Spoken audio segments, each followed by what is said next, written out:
So, nilabas na din and nakabili na rin tayo netong Nubia Neo 5 5G. And actually, yung presyo nito nung una is nasa 12,000 to 13,000 pesos. Pero ngayon, nasa 10,000 plus pesos na lang siya kapag gagamitan natin ng vouchers and also iti-turn off natin yung gadget protection. Marami pa rin kasi ako mga nakikitang feedback na hindi naman daw ganito yung presyo. Marami pa rin kasi ako mga nakikitang feedback ng kaparekoy natin na hindi naman the same ng presyo na pinapakita ko yung nakikita nila kapag mag-checkout na sila. Yung iba kasi nakakalimutang i-apply yung ating platform voucher na pwede nyong makuha using our link and also nakakalimutan nilang i-turn off yung gadget protection. So para meron kayong reference, must check yung mismong step by step dyan sa description down below. Dahil balita ko, meron tong mga gaming features na madalas nating makikita sa mga lihitimong gaming phone. Kaya tara, pag-usapan natin. So bali pagdating sa box niya, meron tayo ditong Nubia X Delta Force collaboration. So after nyan, ito yung makikita natin and look at that design. Actually, para siyang Onyx PH na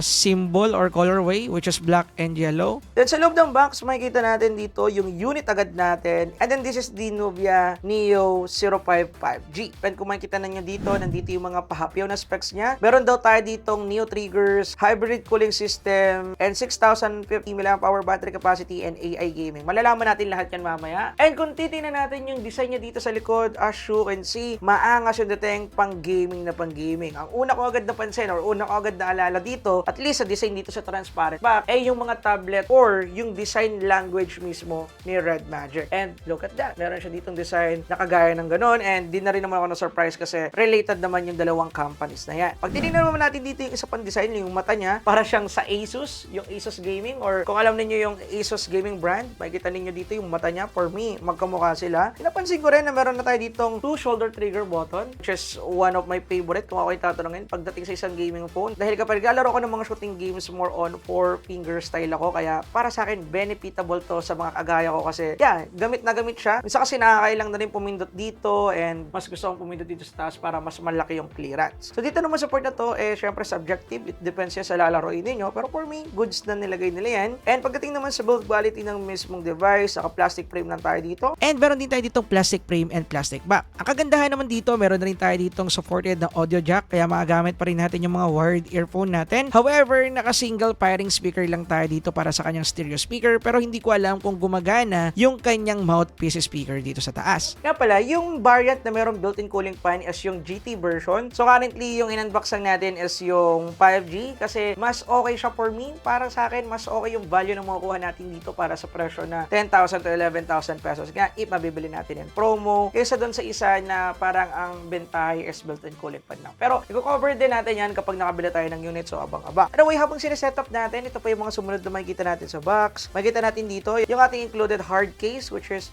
yeah, hard siya. Yeah, okay din naman tong gantong design for me. Pero yun nga, medyo open yung or expose yung gilid. So, medyo GG tayo kapag nabagsak siya patagilid. Pwede ma-damage tong part na to. Although, gets ko rin naman yung design dahil nga meron tayong shoulder trigger.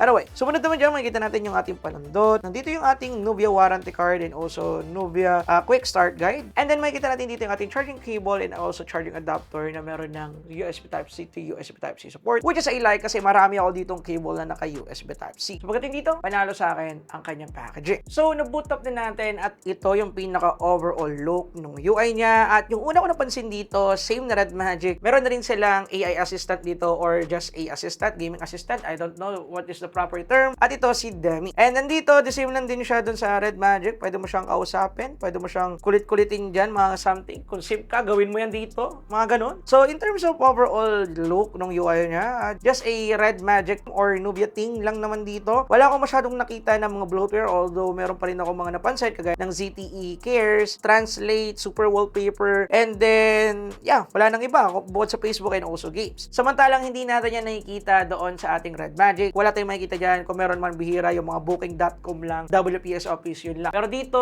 dahil nga budget phone, meron pa rin, preset pa rin sila, which is understandable, gaya naman ng sabi ko. Pagdating naman sa mga kinakailangan nating asahan dito, unahin na muna natin yung ating mismong overall capability ng device ito. Dahil currently, yung chipset na ginamit dito is the Unisoc T9300 Ultimate chipset, which is a octa-core chipset na merong maximum 2.4 GHz na clock speed. Actually, for me, para sa kanyang presyo, hindi ko pa ma-justify kung pang gaming nga ba talaga to? Pero I hope oo kasi naka 2.4 GHz naman siya. I think kaya niya naman mag-handle ng mga heavy game pero for sure nasa low graphics or mid graphics yan. Aalamin natin yan sa full review kaya abang-abang kayo doon. And then isa pa sa dapat nating abangan dito ay yung performance sa kanya 6,050 mAh battery capacity. Solid nga ba talaga to? Malalaman din natin yan sa full review. Ite-testing namin yan. Kaso nga lang yung trade-offs nito. Meron tayong malaking bezel dito. Kitang-kita nyo naman pati yung chin bezel and at the same time, IPS panel pa rin siya. Hindi siya AMOLED. So, isa yun sa mga trade-offs niya pagdating sa price segment na to. Dahil alam naman natin na meron mga phone na nasa 10k pesos pero AMOLED screen display na. Pero unlike sa iba, meron naman tong mga gaming features. Nga pala, yung mata niya dito sa port na to is RGB as you can see. Pwede siyang umilaw or pwede mo siyang pailawin and then i-change yung mga colors and projection light kung ano yung gusto mong i-blink niya or i-reflect niya dito or i-project ng light niya. Kayang-kaya mo yung i-customize dito. And syempre, bind din siya sa mga important na notification na